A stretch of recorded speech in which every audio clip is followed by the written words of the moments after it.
Bueno, vamos a largar. 8:15. Vamos a continuar donde dejamos la otra vez. ¿Se escucha bien ahí? Hacemos la prueba de sonido. ¿Se escucha bien? De 10. Perfecto. Gracias, Susana.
Bueno, ahora sí. Les decía, bueno, vamos a comenzar. Bienvenidos a todos. Ahí terminé de entrar los que faltaban. Ya estamos entrando en el cuarto pasado de lo que es la cursada y vamos a continuar con lo que empezamos la clase pasada, que era básicamente el comienzo de lo que había sido, o lo que sigue siendo, pero por lo menos lo que había sido en sus orígenes, el positivismo criminológico.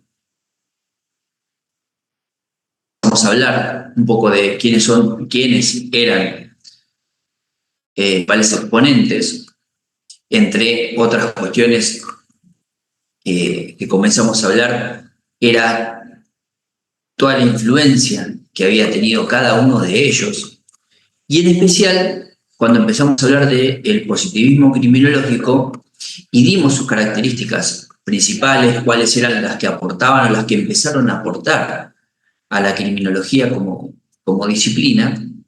Esperen que sigo metiendo gente, ustedes no saben lo que es darles la clase y ir metiendo gente. Para colmo eso en las comisiones juntas. No sé si están viendo la gran cantidad de gente que hay. Ahí está.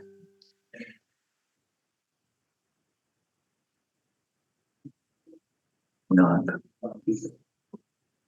Todavía no empecé a grabar. Cuando vean que no estoy grabando, a ver, me acuerdo.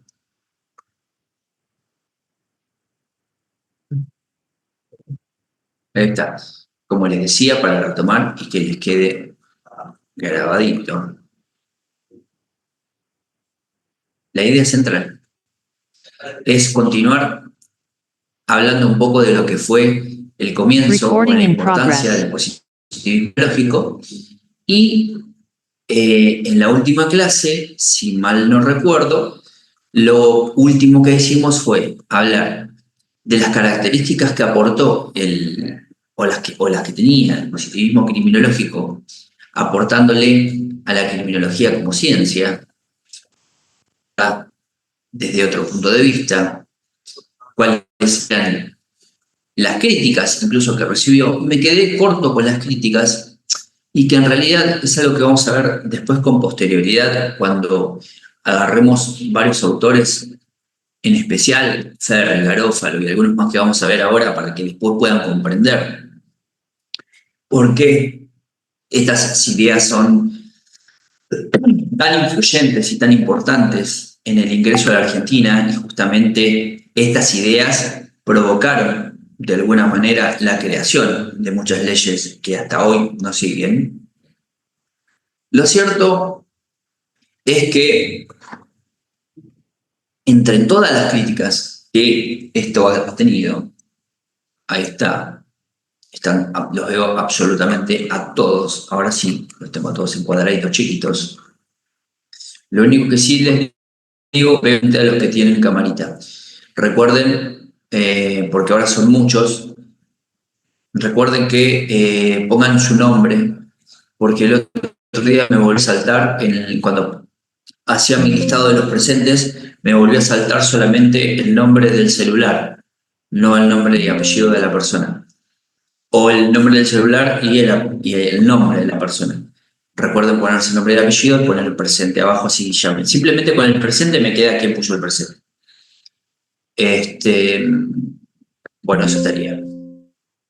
¿Se está grabando? Sí. Ahora sí, no paro. Hasta las 9:30, si tenemos una horita full con esto.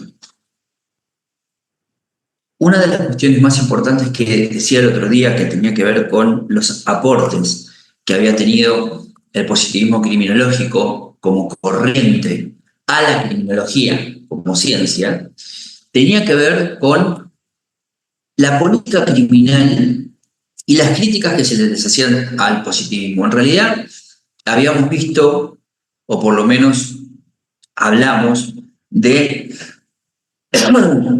8 principales conceptos y figuras destacadas, entre las que tenían que ver Lombroso, su teoría del delincuente nato, la teoría del criminal loco, lo del medio social, lo del positivismo o determinismo biológico, que esto también hice la analogía de lo que después en la Argentina, de una manera un poco más remozada y analítica, vamos a ver en el estudio del caso. Y de hecho, uno de los trabajos prácticos que van a hacer tiene que ver sobre el caso de Santo Bodinos.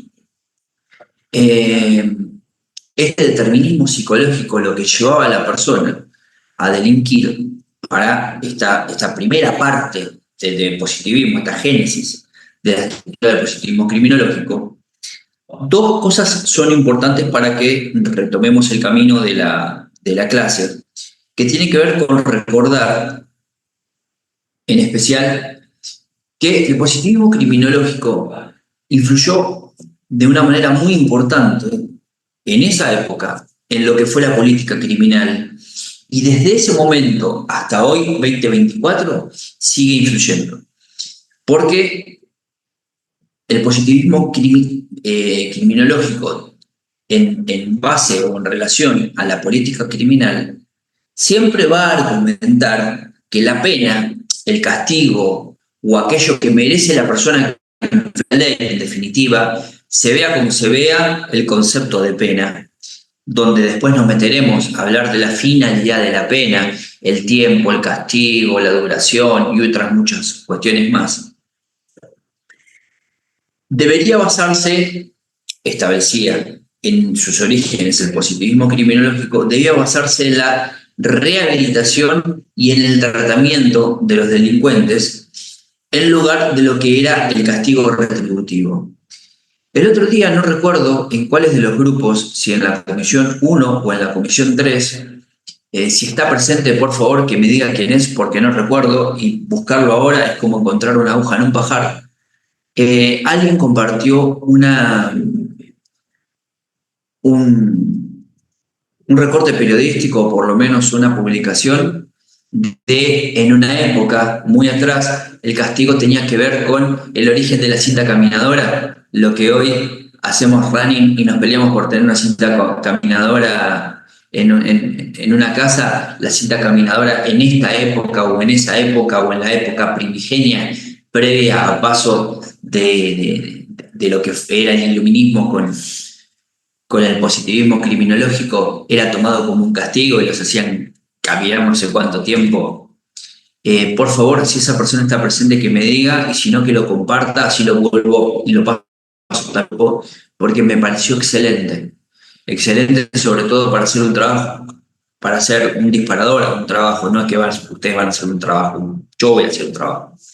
Federico, fuiste vos, genial. Subímelo, por favor, así lo comparto. O si podés, hace una cosa, pasa el link al chat de acá, además de volverlo a pasar en el grupo de WhatsApp, que yo lo comparto al otro grupo, pasarlo acá al link pasar el link acá al chat de acá, así el que quiere lo copia. Es muy interesante, es un dato histórico y es muy interesante. La verdad que por favor, cada vez que encuentren cosas así, soy gran coleccionista de ese tipo de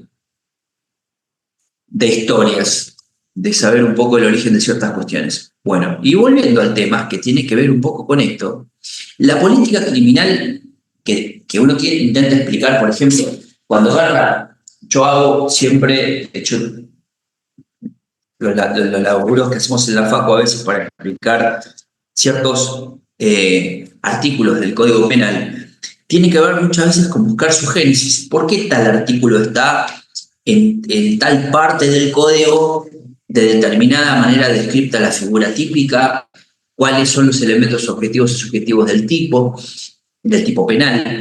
¿Qué tiene que ver? ¿Por qué el Estado, el legislador o la sociedad pretende que se castigue determinada conducta, y si ese castigo tiene que ver con una connotación social, tiene que ver con un pedido social, tiene que ver con una necesidad de que esa persona tenga una retribución, un castigo particular. Y el positivismo criminológico, en sus orígenes, como les decía, en cuanto a la política criminal, arrancó hablando, o por lo menos sosteniendo, que la pena o el castigo a esperar a esa infracción debía ser la rehabilitación y el tratamiento, en lugar de lo que, recuerden, vimos varias clases atrás, habían visto tanto Bentham y Howard que se basaban más en el castigo retributivo. Y recuerden, volviendo a la línea cronológica mucho más atrás, cuáles habían sido las críticas que habíamos tenido o habíamos notado de Beccaria.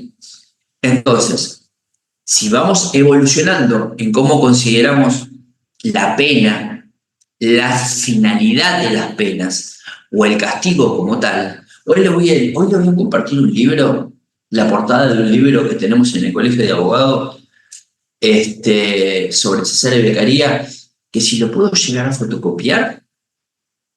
Recording stopped. Porque voy a violar ley de propiedad intelectual. Si lo puedo llegar a sacar, paré la pausa para que no quede esto grabado. Si lo puedo llegar a sacar, que es un incunable, porque es de primera edición, y lo puedo escanear, se lo regalo. Se los paso para que lo tengan, porque es un libro que no se consigue ya en ningún lado. Y lo tenemos en el Colegio de Abogados así, como una reliquia. Así que voy a ver si lo puedo escanear y les prometo que se lo regalo. Es un libro que tienen que tener. Lo van a tener escaneadito, pero bueno, algo es algo. No se va a conseguir en ningún lugar. Es una edición especial comentada de Cesare Beccaria de los delitos y de las penas. Recording in progress. Bueno, no lo tiene ni el Museo de Servicio Penitenciario. Así que imagínense. Siguiendo con la temática, me parece que una de las cosas sobre las que uno tiene que pensar, o por lo menos empezar a hacer lo que yo denomino un análisis crítico y analítico de por qué el positivismo criminológico después fue mutando hacia cómo llega a ingresar a América. Recuerden que todavía estamos con grandes autores italianos, cómo ingresa a América y de ahí va bajando a cómo es considerado en Latinoamérica. Hay alguien que tiene el micrófono prendido.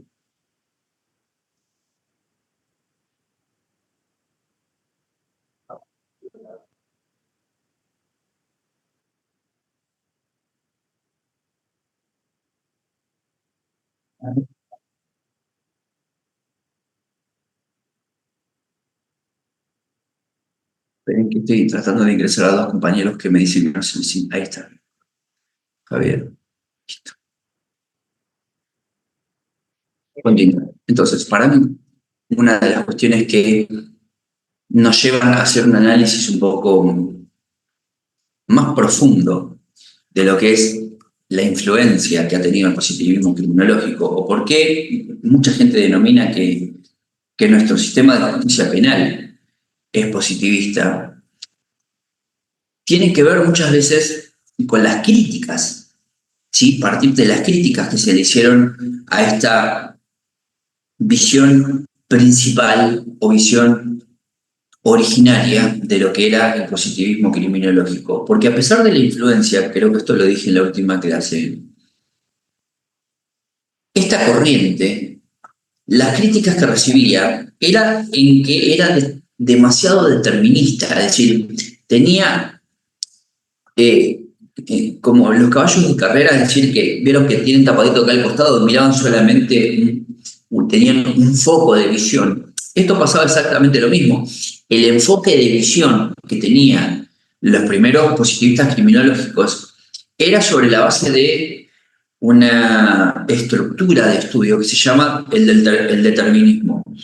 Y este determinismo, su enfoque determinista, y la falta de consideración de otros factores distintos, como vamos a ver, sociales, económicos, laborales, los que se imaginen del entorno social, los dejaba de lado. Es decir, había gente que decía, bueno, todo bien con todas las cuestiones que explicas de el hombre, el delincuente nato, sus cuestiones biológicas, hereditarias, pero no estás considerando el factor social en el que la persona nace, el factor económico de la familia en el que el delincuente se crió, o cuestiones mucho más amplias de explicación sobre distintos factores que ingresan a moldear la conducta de la persona que en definitiva termina cometiendo un delito. Entonces, todos esos factores externos que fueron moldeando su conducta son los que a la larga, identificándolos o pudiéndolos identificar a través del estudio de la conducta criminal, hago un paréntesis. De eso se trata que ustedes estén cursando esto y con posterioridad puedan ver en la materia de subjetividad y contexto de encierro, es que ustedes con esta materia puedan identificar a través de estas teorías en alguien de carne y hueso, teniendo una unidad, cuáles pueden ser esos factores determinantes del comportamiento criminal: la resistencia a la autoridad, el desconocimiento de una orden, de un consejo o del cumplimiento de normas intracarcelarias, y cómo con distintas herramientas que van a aprender en la parte de subjetividad y contexto de encierro, van a poder moldear ese tipo de personalidad. Cómo, tomando sus propias falencias, trabajándolas con técnicas y herramientas, podemos cambiarlas, podemos moldearlas y hacer en definitiva que o respeten la autoridad o no realicen determinada conducta. Y eso tiene que ver con un sistema tratamental rehabilitador, más que con un sistema simplemente retributivo del castigo, el encierro, el paso del tiempo, pasar el tiempo sin hacer, o sea, haciendo ocio, es decir, pasar el tiempo sin hacer uso y goce de su tiempo en detención.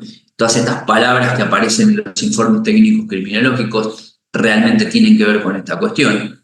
Entonces, es muy importante tener en cuenta que el positivismo criminológico necesariamente sentó las bases para que podamos entender o comprender a la criminología como una ciencia que ya deja de tener un enfoque puntual para ser más amplia, teniendo un enfoque mucho más científico en el estudio de la conducta delincuencial, siendo que no es la única perspectiva que debería tener la criminología, ni la determinista, ni la científica. Entonces, desde este momento, cuando se recibe esa gran crítica de que la política criminal sienta la base de las leyes y va a depender de cómo uno estructure esa mirada de la conducta criminal, las leyes van a ser en definitiva el reflejo de lo que la política criminal pretende que sea lo que se legisle, ¿sí? Entonces, a partir de ahí, a partir de empezar a comprender y darse cuenta de que hay muchos factores que inciden en la creación de las leyes, empezaron a surgir muchísimas otras teorías criminológicas que fueron complementando y que fueron criticando de cierta manera estas ideas iniciales. Yo les pregunto como ejemplo, quizás muchos de ustedes son contemporáneos míos, que me asumo el más viejo en este gran grupo de gente, son más de 58, pero estimo y quiero suponer para no sentirme tan mal que alguno es cogeneracional mío. Si recuerdan, hace varios años, la ley Bloomberg, hay 8.500 leyes que se han atribuido Somos mucho más nombres jóvenes. de... No, Susana, usted es una señora mucho más joven que yo.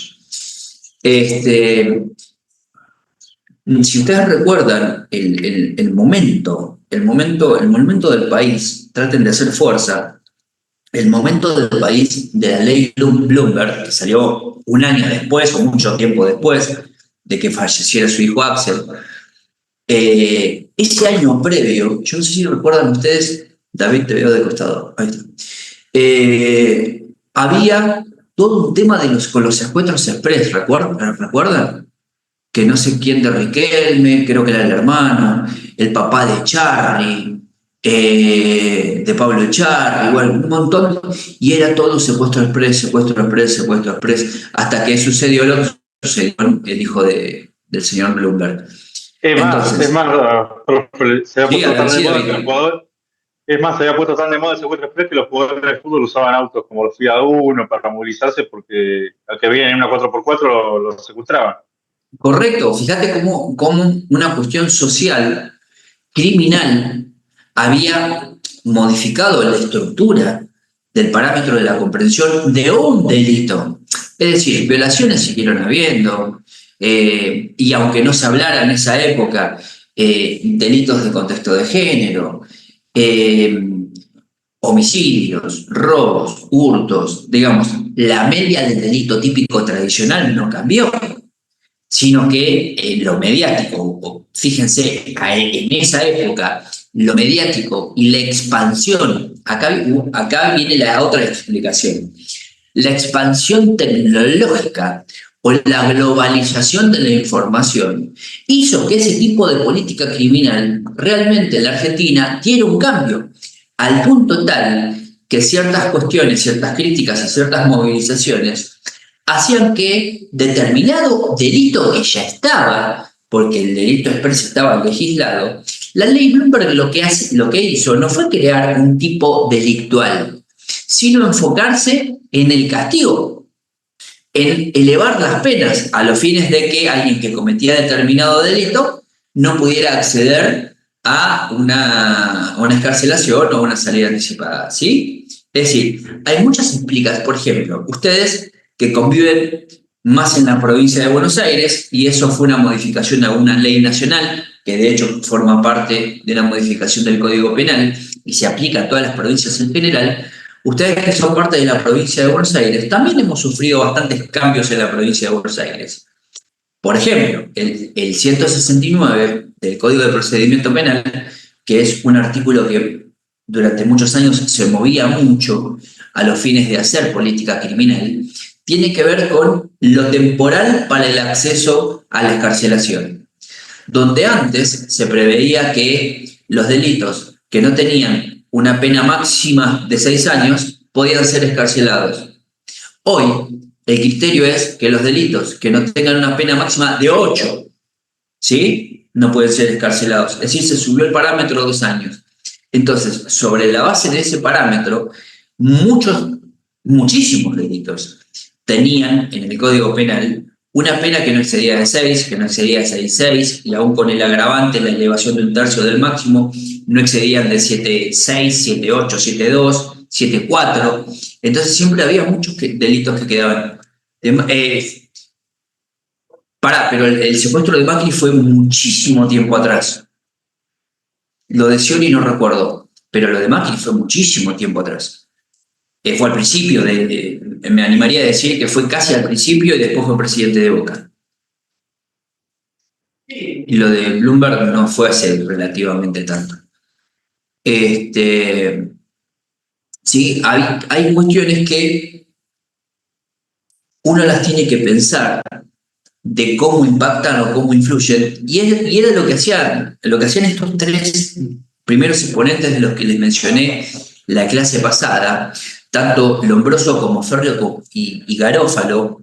No por algo, al igual que Beccaria, italianos, estos tipos planteaban en una época muy subjetiva, que siempre tiene que ver con el traspaso entre mediados de 1850 al 1920, al 1915, al 1910, pero digamos, finales del 1800, comienzo del 1900.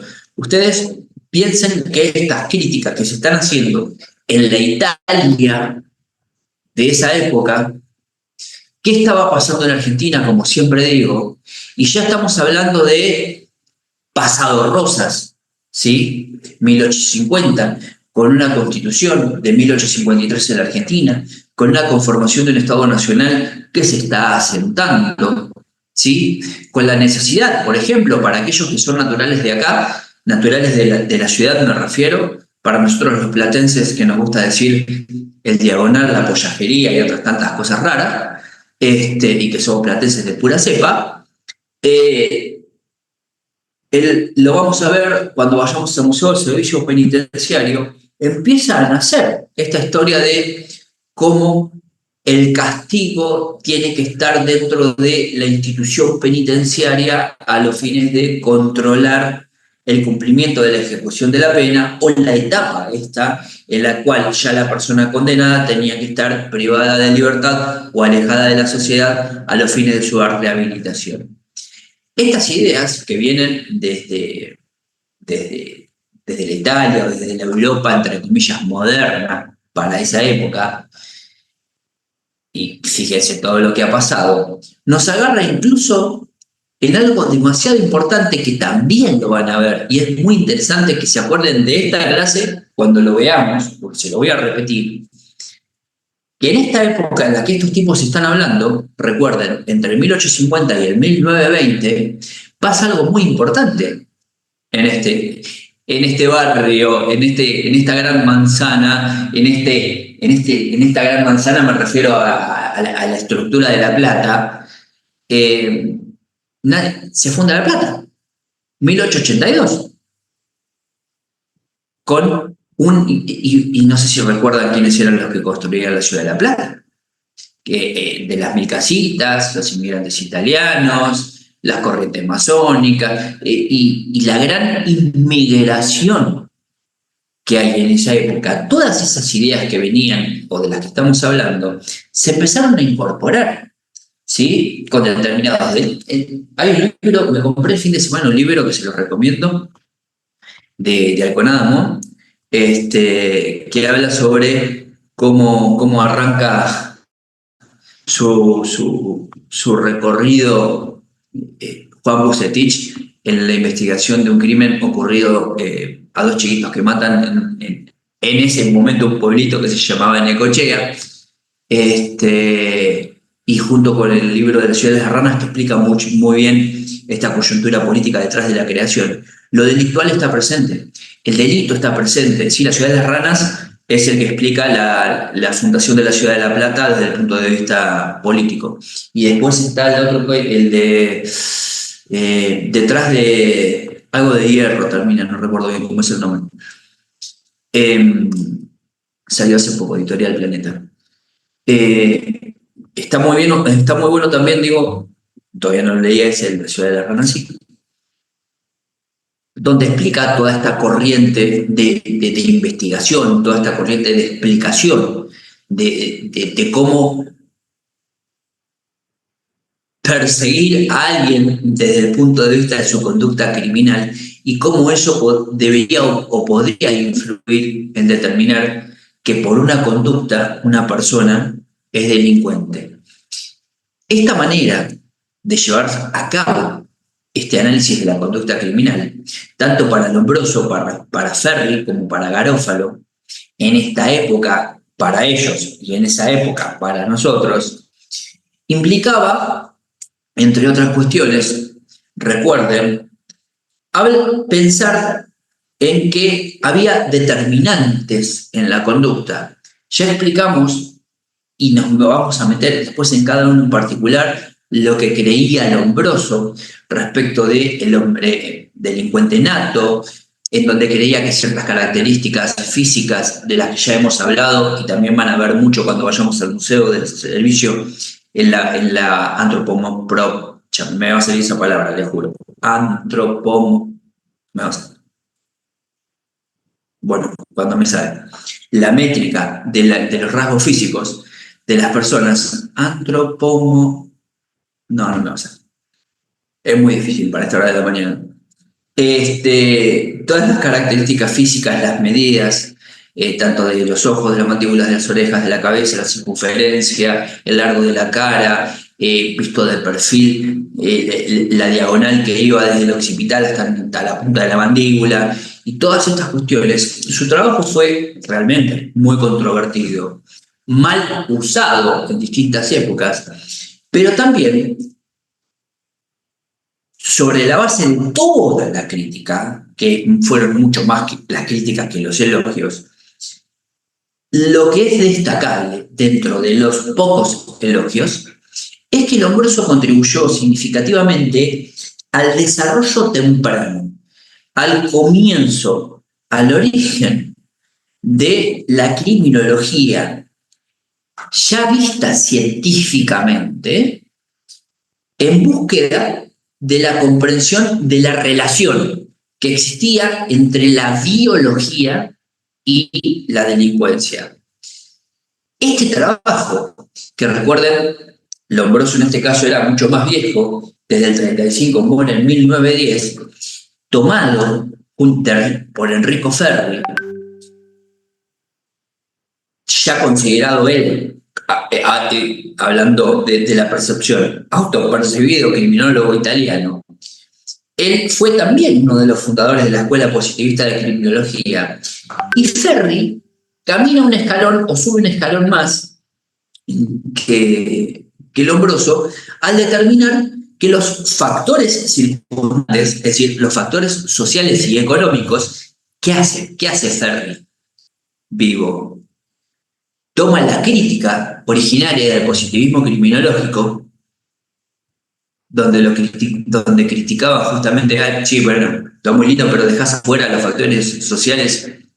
Lo toma Ferri y dice, bueno, pará, tenés razón.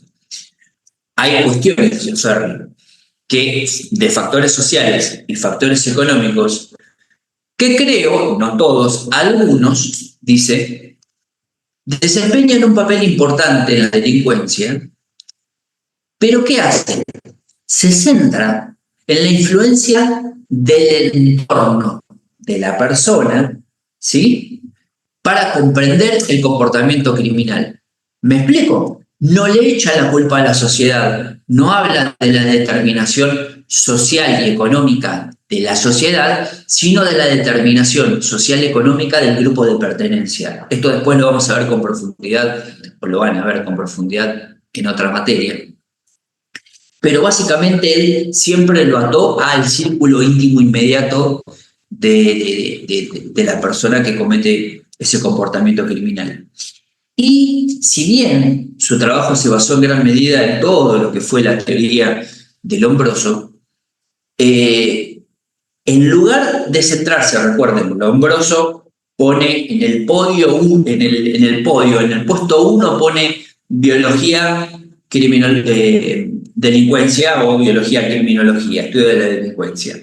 Ferri, recuerda, en 1850, Ferri fallece en el año de Wall Street, 1929. Su trabajo era enfocarse en la sociología y la psicología para explicar la delincuencia.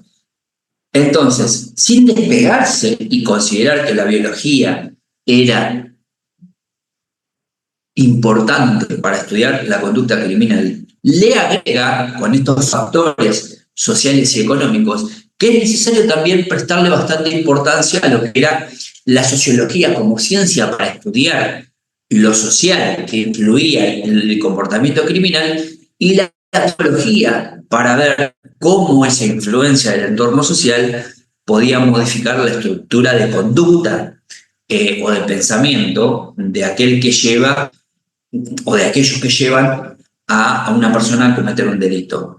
Searle, entre otras cuestiones, lo que planteaba era que, ¿recuerdan cuando veíamos a Bentham y Howard? Ellos hablaban de la reforma del sistema necesaria del sistema penitenciario. Searle toma un poco esas ideas revolucionarias de reforma y plantea la necesidad de una reforma del sistema penal, pero de todo el sistema penal, ¿no? Del país del que se trate, pero teniendo en cuenta todas estas características que influyen en el estudio de la conducta. ¿Para qué? Para prevenir el delito a través de realizar microcambios en la sociedad y en lo que era el entorno de la sociedad. Vamos a hablar ahora después en profundidad también de algunas cuestiones que Ferri aporta para que lo entiendan un poco mejor. Simplemente ahora les destaco que el otro autor de gran importancia en toda esta cuestión del positivismo criminológico cierra con Garofalo, que lo sobrevive 5 años más, muere en el 34, 1934, también autopercibido criminólogo italiano. Rafael Garofalo, debemos mencionarlo porque en este orden se destaca en que hace pura y exclusivamente hincapié en la criminología y en la sociología. Garofalo acuñó, fue el primero, en realidad, este título no se lo saca nadie. Busquen, no se lo va a sacar absolutamente nadie. Fue el primero que habló, que utilizó, que certificó, no les digo que lo registró, pero por lo menos en un estudio historiográfico del primer uso de la palabra criminología como tal, lo hizo Garofalo en su obra Criminología de 1885. Se van a acordar porque fue 3 años después de la fundación de La Plata. La Plata en 1882, en 1885, Garofalo, en su libro Criminología, utiliza por primera vez Yamila, que... No quería molestar, pero uno de los chicos que está, Matías Españolo, está en espera. No tengo a nadie en espera. Mandale, por ahí está en espera, en otro link. Acá no tengo a nadie. Listo, le envío el link El link que dice Comisión 3. La Comisión 3 lo tiene arriba anclado y la Comisión 1 lo compartí hoy. Está dentro de los últimos mensajes. están los datos del perfil del grupo. Ahí la aviso. Okay. También lo anclé. No tengo a nadie en espera.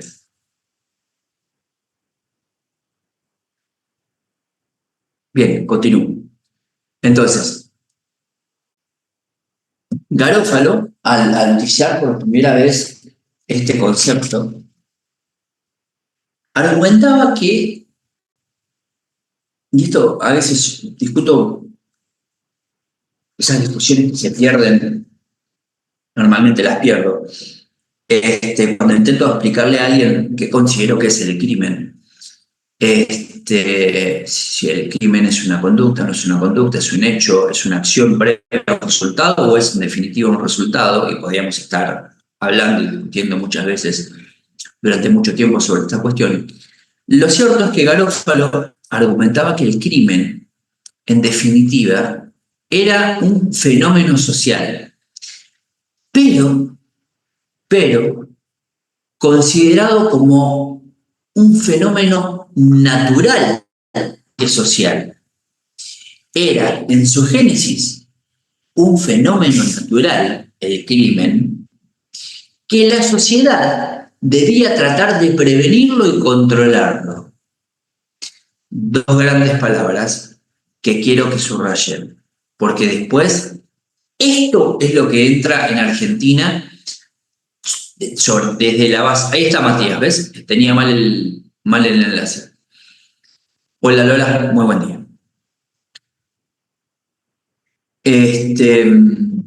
¿Cómo estás? Me costó entrar Hola, porque muchas gracias. Tenía mal el link. Sí, me imagino. ¿Qué pasó, Loli? no, estamos con temporal acá, así que si se me llega a cortar, Es el que viene para acá. seguramente. Me costó un Es el que viene para montón acá. entrar porque se corta internet cada 2 minutos. Ok, Después no pasa pasame nada. la Sí, clase. está grabado desde el comienzo. Llegué a Garófalo.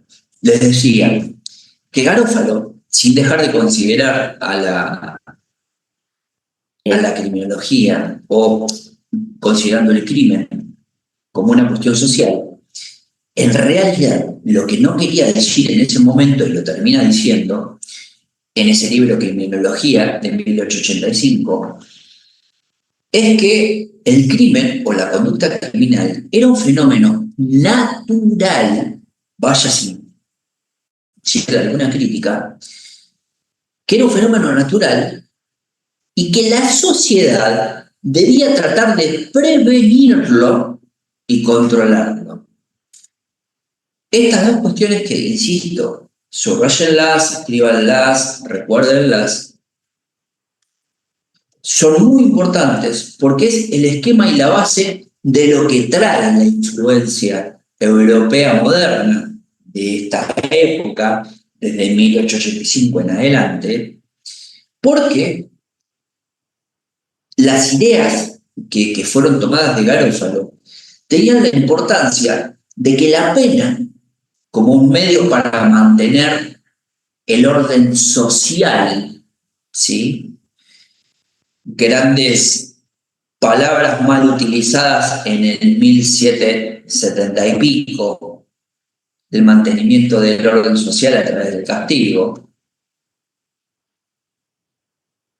mal usadas, tenía que ver con que lo que Garófalo explica de que la pena sea el medio para mantener el orden social, su idea influyó en la criminología y en la justicia penal italiana, que es en definitiva la que toman los principales autores de la Argentina en el comienzo del 1900. ¿Sí? A ver, hay cuestiones que, como siempre digo, no podemos estar de acuerdo o no podemos estar de acuerdo con lo que un autor piense o diga. Me pasa, por ejemplo, a mí con Zaffaroni. Pero uno no puede ser tan obtuso ni caprichoso o necio de comprender que muchas ideas, muchos aportes o muchas construcciones intelectuales realmente generan un despertar intelectual o académico para construir cosas mejores. Y esto es lo que sucedió con estos tres autores, por eso es que considero que por lo menos en estas clases que comenzamos la vez pasada, esta y quizás tengamos que terminar en alguna oportunidad, hacer un estudio exegético y en especial para entender por qué estos tres personajes pensaban de la manera que pensaban. Y de paso hacemos un poquitito de historia, que no tiene nada malo, para que comprendan que además la profesión que uno tiene influye muchísimo en la manera de uno de pensar en el momento de construir una teoría que tiene que ver con el estudio de la conducta criminal, en este caso en particular. Lombroso, y ya nos metemos con su historia, Lombroso era médico, y van a ver que muchos de los autores italianos eran médicos, y van a ver que muchos de los grandes referentes de la criminología en el comienzo del 1900 en la Argentina eran médicos. Lombroso era médico, era criminólogo y era investigador. Nació en Verona, Italia, hace mucho tiempo, 1830 y tantos, no recuerdo tanto, y como les dije, no llega a 1910 y termina muriendo no hace mucho, 19 de octubre, en Italia. Lombroso seguimos hablando hasta el día de hoy. De hecho, el otro día Lola les comparte, o me compartió mi Sociología General del Fusito, lo seguimos, porque me considero parte de la comunidad académica de la facultad, seguimos enseñando la teoría de Lombroso en la estructura general de una materia tan importante como sociología jurídica. Es decir, no podemos no entender ni comprender cómo se pensaba para, conociendo ese pasado de pensamiento criminológico, poder entender hoy ciertas conductas criminales. Entonces, desde ese punto de vista, la cuestión por la que se lo reconoce a Lombroso, que tiene que ver con su teoría pionera en el campo de la criminología y la influencia en el positivismo criminológico, parte de considerar en que Lombroso en el 71, 1871, cuando comienza a hacer un recorrido previo, en realidad lo hace al revés. Él, previamente a ser nombrado profesor de medicina legal, que medicina legal para esa época es como ser médico forense, ¿sí? No es exactamente lo mismo, pero estudiar medicina legal tenía que ver con eso, ser médico forense para el estudio o análisis de determinados casos penales. Previo a eso, Lombroso lo que hace es parecido a Howard y Bentham. Lombroso trabajó como médico. Esto es importante, ¿eh? Lombroso, médico, trabajó como médico en distintas prisiones y en hospitales psiquiátricos. Anoten y subrayen, hospitales psiquiátricos, porque esto también tiene que ver cómo influye esto en el pensamiento de cuando veamos el positivismo criminológico en la Argentina. Esto de trabajar como médico en las prisiones y en los psiquiátricos, neuropsiquiátricos, lo llevó a interesarse. Ahí es donde le nace esto de entender por qué los loqueros, como le decían en ese momento, o los psiquiátricos, estaban repletos no de gente loca, sino de gente delincuente. ¿Está? Las reclusiones de las personas que cometían delitos o conductas criminales iban a parar a instituciones neuropsiquiátricas. Su interés en relacionar la criminología con la psiquiatría forense, desde el punto de vista de la medicina, para ser psiquiatra necesita ser médico, en el 71, 1871, en la mejor parte de su vida de Lombroso, es reconocido o nombrado, pero es un gran reconocimiento, como profesor de medicina legal y de antropología criminal en la Universidad de Pavía, donde comenzó investigaciones sobre lo que era justamente, recuerden lo que les dije al principio, la relación entre la biología y la criminalidad. ¿Y qué empieza a estudiar Lombroso? Que es lo que nos trae hoy a considerarlo uno de los fundadores o papá fundador de este positivismo. Habla de una figura muy discutida, una figura muy criticada y una figura archiconocida, que es la del hombre criminal nato, el hombre criminal por naturaleza.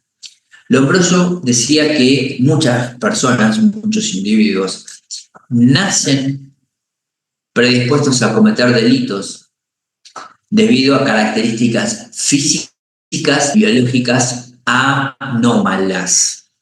¿Sí? Por la sola condición de nacer con determinadas características biológicas, esa persona iba a tender a desarrollar conductas de tipo criminales.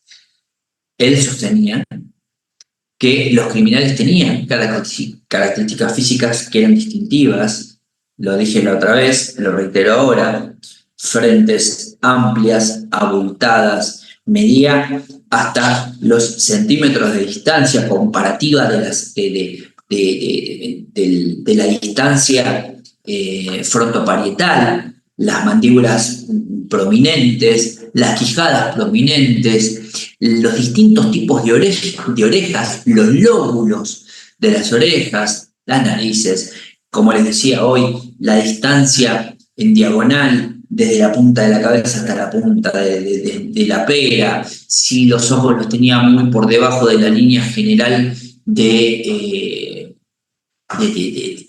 una cara que él consideraba, casualmente traía del estudio de Da Vinci, del hombre de Vitruvio, consideraba una cara típica, no criminal. A partir de ahí sacaba toda esta estructura y lo diferenciaba de lo que era la población no criminal, haciendo la estructura de un eventual hombre no nato o no naturalmente criminal.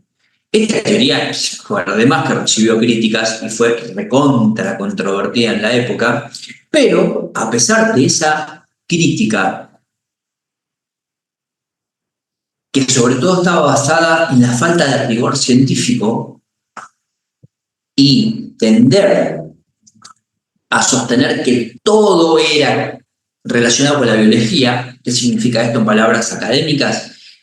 Que eso sea un determinismo biológico extremo.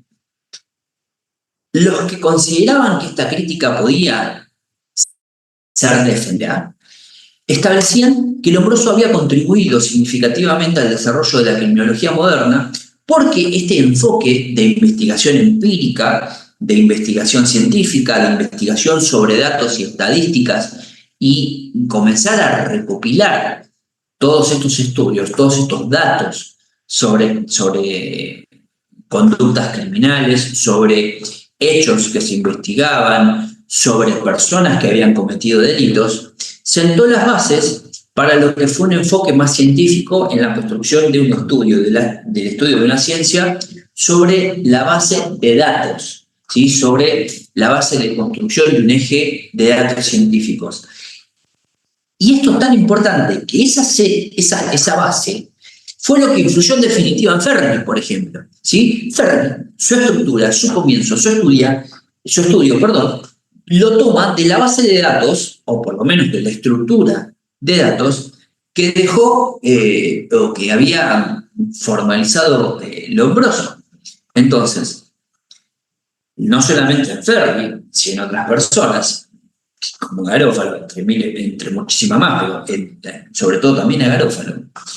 Ellos, tomando la base de lo planteado por Lombroso, desarrollaron mucho más rápido y casi en una misma época una criminología positiva que se centraba en los factores sociales circundantes y psicológicos, además de los biológicos.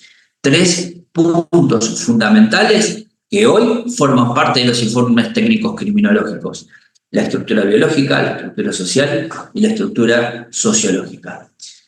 A pesar de todas estas críticas, Lombroso claramente cambió el paradigma de lo que fue la concepción de la criminalidad, eso no cabe en ninguna duda, y pasando de explicaciones basadas en lo que Beccaria criticaba, que era la moralidad, por primera vez, tomando las ideas de Beccaria, construye enfoques científicos y empíricos. Ese es el legado que nos deja Lombroso al día de hoy.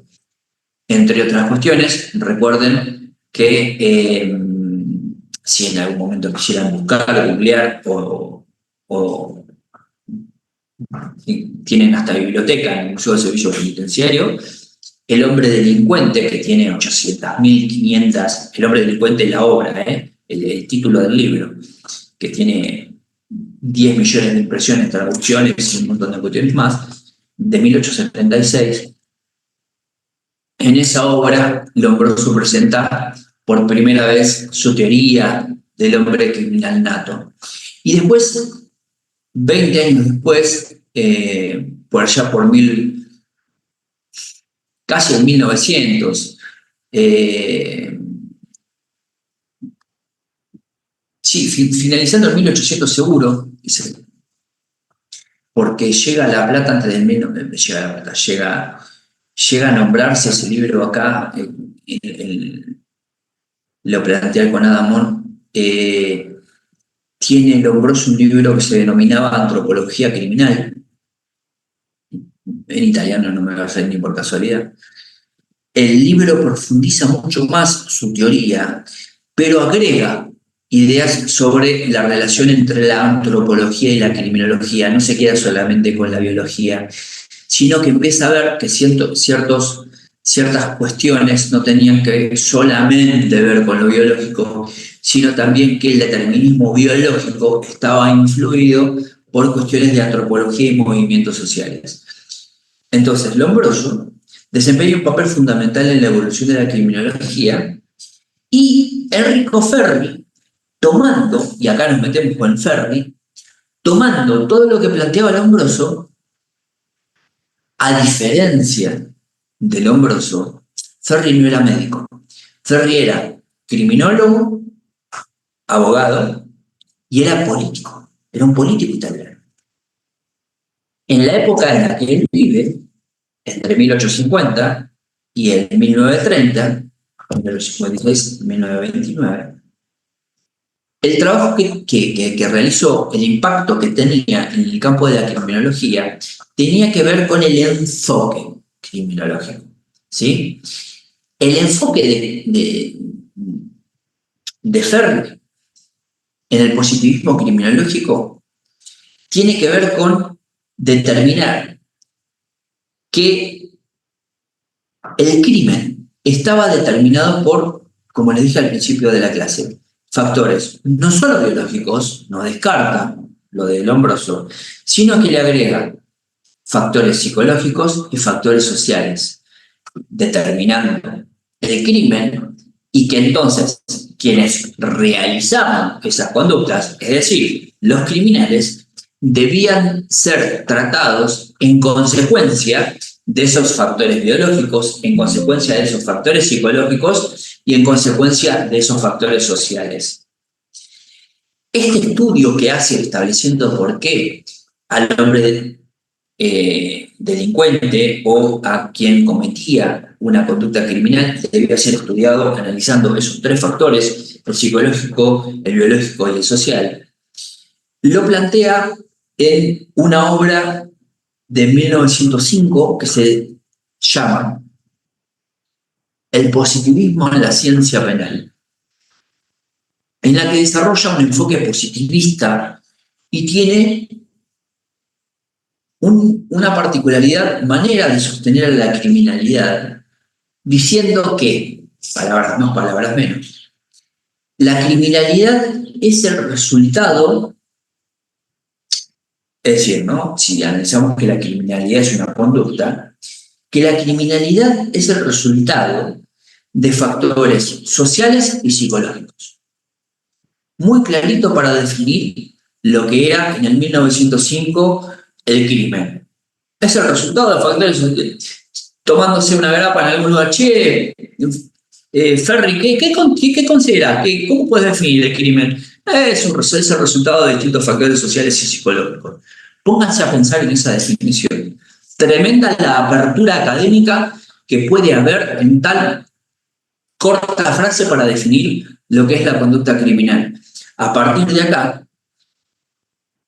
hace un nuevo estudio donde determina en una obra que se denomina Sociología Criminal, donde aborda justamente en profundidad la relación que existe entre la sociedad y el crimen y cómo la sociedad influye en el crimen y cómo el crimen influye en la sociedad, que era lo que decíamos recién, sobre todo lo que decía David recién. Recuerden, recién hace un ratito, ¿no? Cuando hablábamos de la época de los secuestros express, ¿sí? Cómo la sociedad influía en la necesidad de perseguir, castigar e influir en los políticos para que suban las penas sobre aquellos que secuestraban gentes, pero también esta cuestión influía en la sociedad al punto tal que modificaba hábitos.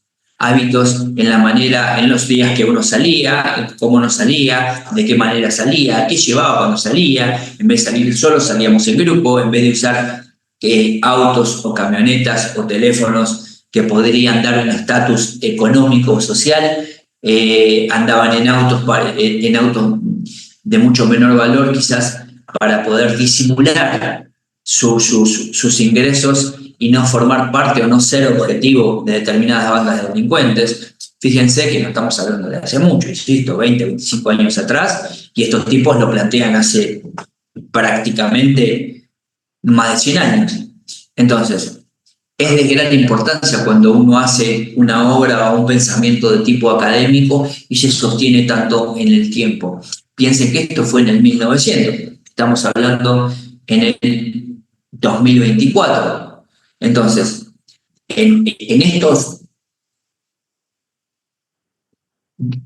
Esperen que admito, Julio, en esta gran cantidad de tiempo, de estos días que han pasado desde que se empiezan a construir estas teorías, Fermi ha contribuido enormemente, o por lo menos de forma significativa, a la criminología, porque se enfoca en la prevención, y como les decía hoy al principio, y en el tratamiento, en lugar de simplemente castigar.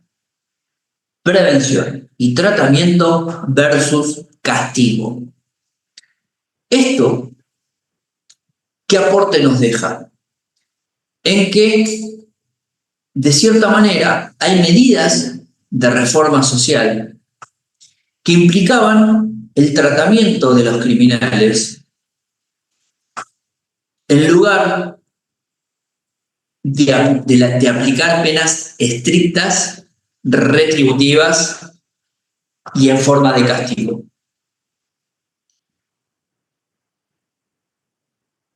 Esta postura de Fermi, el impacto duradero que tiene, por eso le decía que aún hoy podríamos explicar parte de su estructura teórica o académica, se considera, o se lo considera, justamente por eso, como el precursor de la criminología moderna. Y la influencia de Fermi se extendió muchísimo más allá de Italia. El impacto de la criminología del legado de Fermi es tan internacional que las ideas influyeron no solamente en la reforma penitenciaria que realmente o en definitiva hubo, sino en la adopción, les diría, no solamente en la Europa de esa época, sino en la América del Norte, en la América Central y en toda Latinoamérica, en adopción de políticas criminales que en principio estaban más orientadas a la rehabilitación.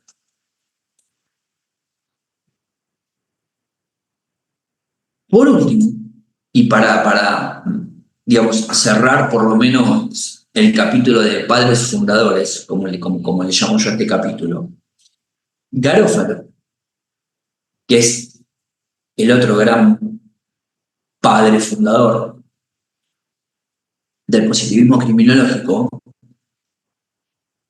tampoco fue médico, a diferencia de Lombroso.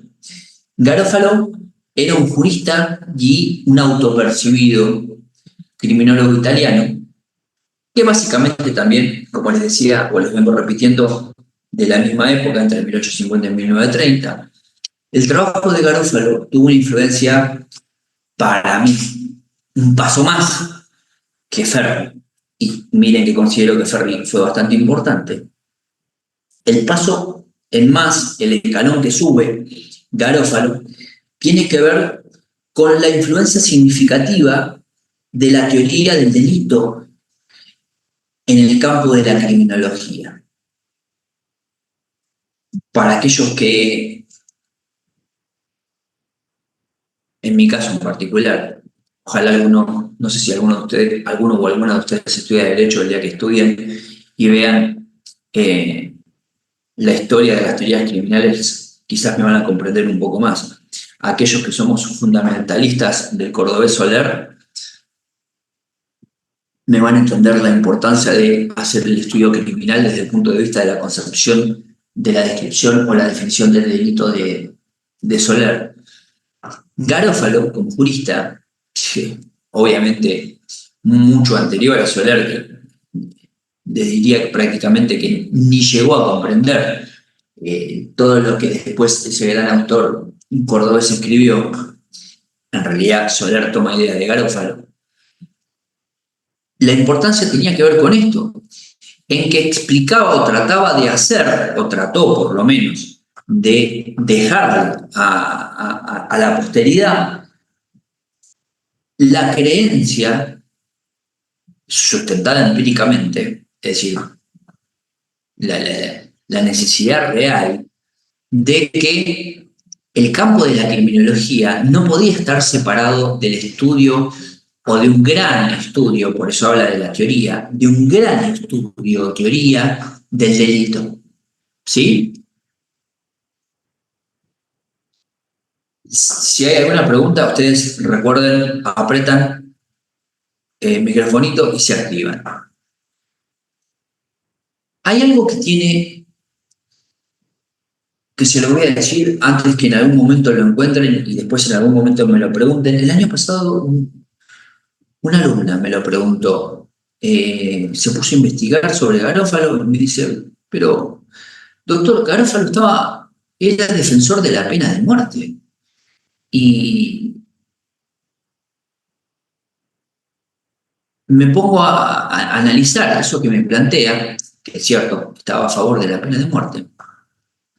Cuando yo les digo que Garófalo era jurista, lo que les estoy diciendo, no que era abogado, sí lo había sido para poder ser lo que en definitiva después fue. Garófalo fue juez. Garófalo fue juez en casos criminales. Y es ahí, y desde ahí, donde empieza a estudiar la conducta criminal.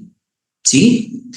Donde su estudio se basaba en lo que realmente veía que se apuntaba o se investigaba para tratar de comprender qué ocurrió, la famosa verdad objetiva de un juicio criminal, para ver cómo fue el recorrido de la conducta criminal, cómo se investigó y, en definitiva, llamada a tipificarse esa conducta, de acuerdo a la conducta que se había desarrollado, homicidio, robo, violación, lo que fuera, cómo debía tratarse a nivel retributivo el castigo o la pena sobre la persona en base a esa conducta criminal desarrollada.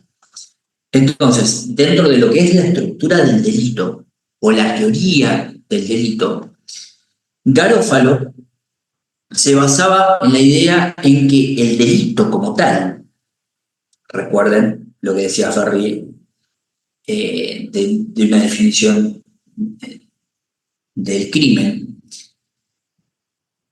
Garófalo planteaba que el delito es un fenómeno natural y un producto de la evolución humana. ¿Sí?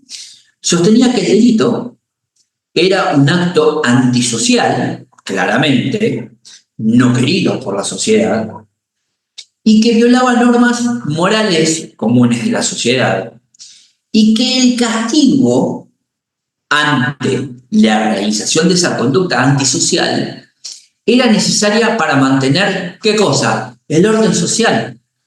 Prácticamente su estructura del delito era estudiada en base a la sociología. Es decir, introdujo el término delincuente para referirse a las personas, al igual que lo hizo Lombroso, con personas con predisposición innata a cometer delitos, pero no por una cuestión biológica, ni que nacían delincuentes por características físicas, sino que esa predisposición innata a cometer delitos era por una influencia social. Es decir, Garófalo lo que planteaba, para poder explicarle en su momento a esta compañera de ustedes respecto a lo que él consideraba como a favor de la pena de muerte, el enfoque sobre la pena de muerte es lo que planteaba que era una medida disuasiva para prevenir el delito, y esto lamentablemente generó bastantes debates y discusiones en la criminología, que llevó en algún punto a pensar que estas ideas controvertidas de Garófalo contribuyeron negativamente, pero permitieron el desarrollo de la criminología como disciplina académica. Es decir, a través de una crítica, permitió darse cuenta que las fallas de la teoría o de la estructura académica de los postulados de Garófalo permitieron en definitiva corregir ciertas circunstancias. Entonces, en esa corrección, o por lo menos que de una crítica se transforme en constructiva a los fines de mejorar la instancia del estudio de la criminología, no lo hace menos importante, al contrario, fue el primero que realizó una estructura que permitió un debate crítico, constructivo, a los fines de mejorar, modernizar la cuestión evolutiva de la consideración de la criminología como una ciencia. La teoría, toda la gran estructura de la teoría de Garófalo, tenía incluso mala repercusión por sus conterráneos, es decir, muchos consideraban que tenía un punto de vista muy simplista o lo que hoy conocemos en la estructura sociológica como un reduccionismo social. Era muy reduccionista, le planteaban, estableciendo que se enfatizaba o hacía le daba mucha importancia a reducir, por eso lo de reduccionismo, a reducir que todos los problemas del delincuente estaban en la sociedad, producto de lo que el mismo delincuente le había producido a la sociedad. Enfatizaba que los factores sociales, económicos y psicológicos complejos de las comisiones de los delitos estaban criticados por la sociedad, donde le atribuían a ese delincuente producir justamente esos factores sociales, económicos y psicológicos. Reducía todo a que todo era un problema social. Pero ¿cuál fue su legado? Si bien estas eran las críticas, ¿cuál fue el legado? Lo que les planteaba recién, a la teoría del delito que Garófalo plantea, permitió que la criminología sea entendida como una disciplina académica y se abra el debate sobre la necesidad de que exista un estudio para prevenir el delito. Está bien, a favor de la pena de muerte y considerás que eso es disuasivo. No estoy de acuerdo con eso. Lo que sí estoy de acuerdo es que el estudio de la pena, sea cual fuere, no la de muerte, puede permitir de cierta manera una disuasión, una prevención. Entonces, prácticamente estoy utilizando desde otro punto de vista la teoría de Garófalo. A eso me refiero, en que contribuyó al desarrollo del estudio de una criminología como una disciplina más académica, que permitía el debate sobre la prevención del delito, la pena o el castigo, y sobre todo, de qué manera modificó el pensamiento y la estructura de muchos criminólogos de su época, lo que llevó en mayor parte a que muchos buscaran, y con esto terminamos, porque llegamos a 9:30, a que muchos buscaran, recuerden que llegamos acá al 1930 aproximadamente, muchos buscaran en las explicaciones de Lombroso, Fermi y Garófalo los orígenes del positivismo criminológico en la Argentina.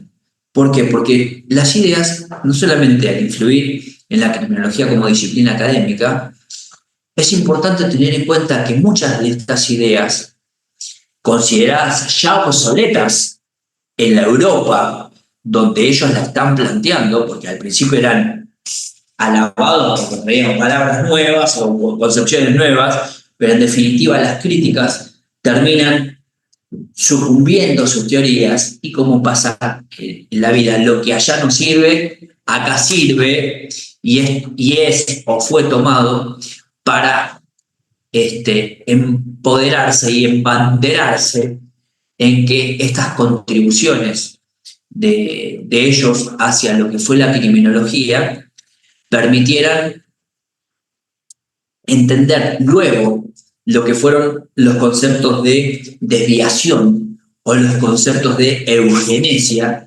desde una perspectiva criminológica, donde la desviación, cuando uno plantea que a nivel criminológico la desviación es aquel que se aparta de un camino, la desviación en este punto central de la criminología es fundamental en cuanto a que además de todo el estudio sociológico que había, las ciencias sociales en general le empezaron a prestar atención. Digo las ciencias sociales en general, porque el estudio de la conducta criminal, la desviación como tal, empieza a formar parte de la creación o formar parte de la currícula de carreras tan importantes como el derecho. ¿Sí? El derecho, y para ser juez tenés que ser abogado. Entonces, sus estudios y principalmente sus investigaciones sobre las desviaciones le permitieron hacer una estructura distintiva entre lo que era la desviación positiva y la desviación negativa, entendiendo que la desviación positiva permitía que un individuo o un grupo se involucrara en comportamientos que consideraba inusuales o no conformes con las normas sociales, pero que no necesariamente eran ilegales o dañinos. Esto es lo que luego en subjetividad y contexto de encierro vamos a denominar marginal. Los marginales, sin que sean entendidos como delincuentes.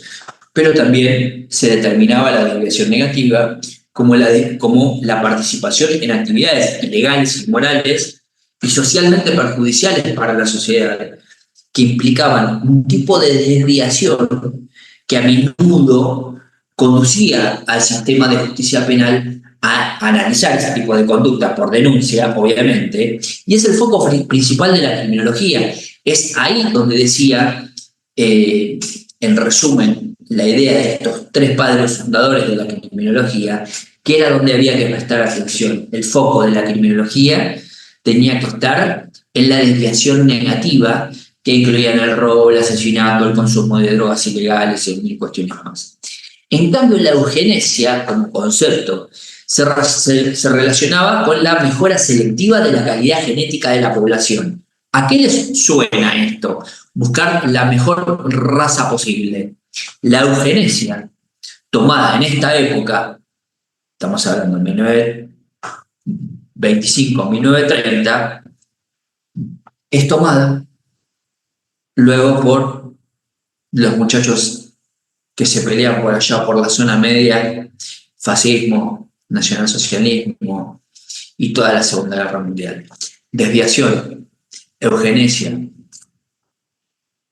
y criminal nato hicieron estragos entre el 1930 y el 1950 en Europa.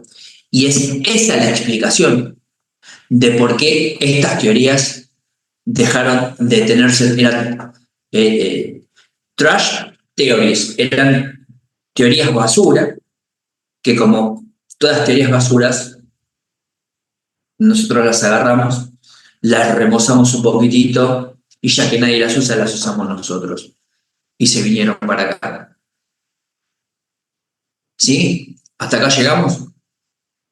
Cortamos acá, así la clase que viene arrancamos con el ingreso del positivismo criminológico en la Argentina. Ya terminamos con esta unidad y estamos prácticamente al día.